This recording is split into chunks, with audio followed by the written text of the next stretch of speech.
ஒரு ஆண் ஒரு பெண்ணிடம் அசிங்கப்பட்ட பிறகும் அமைதியாக இருக்கிறான் என்றால் அதற்கு பல காரணங்கள் இருக்கலாம். அவை சூழ்நிலை, அந்த ஆணின் ஆளுமை மற்றும் அவர் அந்த அவமானத்தை எப்படி பார்க்கிறார் என்பதை பொறுத்தது. சில சாத்தியமான விளக்கங்கள் இங்கே. அதிர்ச்சியில் உறைந்து போயிருக்கலாம். கடுமையான அவமானம் ஒருவரை தற்காலிகமாக அதிர்ச்சியில் உறைய வைக்கலாம், இதனால் உடனடியாக எதிர்வினையாற்ற முடியாமல் போகலாம்.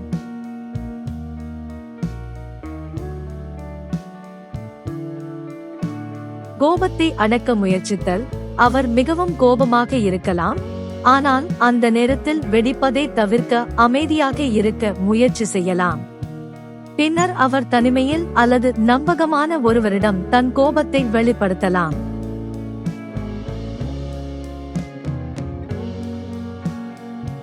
சண்டையை தவிர்க்க விரும்புதல், அந்த இடத்தில் எதிர்வினையாற்றுவது மேலும் மோசமான சூழ்நிலைக்கு வழிவகுக்கும் என்று அவர் நம்பலாம்.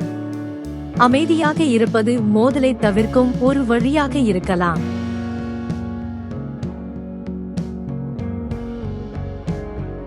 தன்னை கட்டுப்படுத்திக் கொள்ளுதல், சில ஆண்கள் தங்கள் உணர்ச்சிகளை கட்டுப்படுத்துவதை ஒரு பலமாக நினைக்கிறார்கள். எனவே அவர்கள் எவ்வளவு புண்பட்டிருந்தாலும் வெளிப்புறமாக அமைதியாக இருக்கலாம்.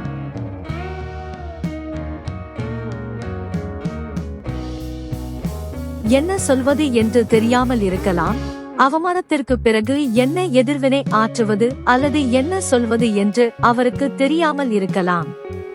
குழப்பம் அல்லது திகைப்பு அமைதிக்கு வழிவகுக்கலாம்.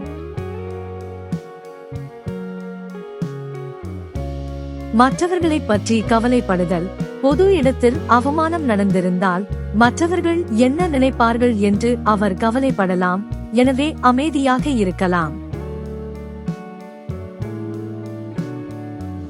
பலவீனமாக காட்டிக்கொள்ள விரும்பவில்லை, ஆண்கள் தங்கள் உணர்ச்சிகளை வெளிப்படுத்துவது பலவீனமாக கருதப்படலாம் என்ற சமூக அழுத்தத்தின் காரணமாக அவர் அமைதியாக இருக்கலாம்.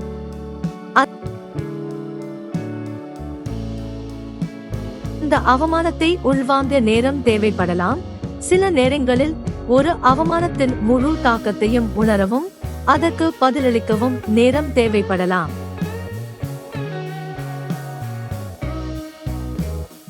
அந்த பெண்ணை எதிர்கொள்ள பயப்படலாம், அந்த பெண்ணின் எதிர்வினை அல்லது விளைவுகளை அவர் பயப்படலாம், எனவே அமைதியாக இருக்கலாம். அது முக்கியமற்றது என்று நினைக்கலாம். அவர் அந்த அவமானத்தை பெரிதாக எடுத்துக் கொள்ளாமல் அல்லது அதற்கு பதிலளிக்க தேவையில்லை என்று நினைக்கலாம். தன்னம்பிக்கை குறைவு, குறைந்த தன்னம்பிக்கை கொண்ட ஆண்கள் தங்களை தற்காத்துக் கொள்ளவோ அல்லது எதிர்வினையாற்றவோ தயங்கலாம். முதிர்ச்சியான அணுகுமுறை, சில நேரங்களில் அமைதியாக இருப்பது முதிர்ச்சியான அணுகுமுறையாக கருதப்படலாம், குறிப்பாக அந்த அவமானம் வேண்டுமென்றே செய்யப்படவில்லை என்றால். சட்டரீதியான விளைவுகளை பற்றி யோசித்தல், அந்த அவமானம் சட்டரீதியான விளைவுகளை ஏற்படுத்தக்கூடியதாக இருந்தால் அவர் உடனடியாக எதிர்வினையாற்றுவதை தவிர்த்து அமைதியாக இருக்கலாம்.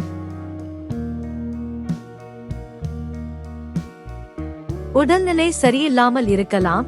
உடல்நிலை சரியில்லாதாலோ அல்லது வேறு ஏதேனும் பிரச்சனைகள் இருந்தாலோ அவர் அமைதியாக இருக்கலாம். அது ஒரு தற்காலிக எதிர்வினையாக இருக்கலாம். அவர் இப்போது அமைதியாக இருக்கலாம், ஆனால் பின்னர் அந்த அவமானத்தை பற்றி பேசலாம் அல்லது வேறு விதமாக எதிர்வினையாற்றாம்.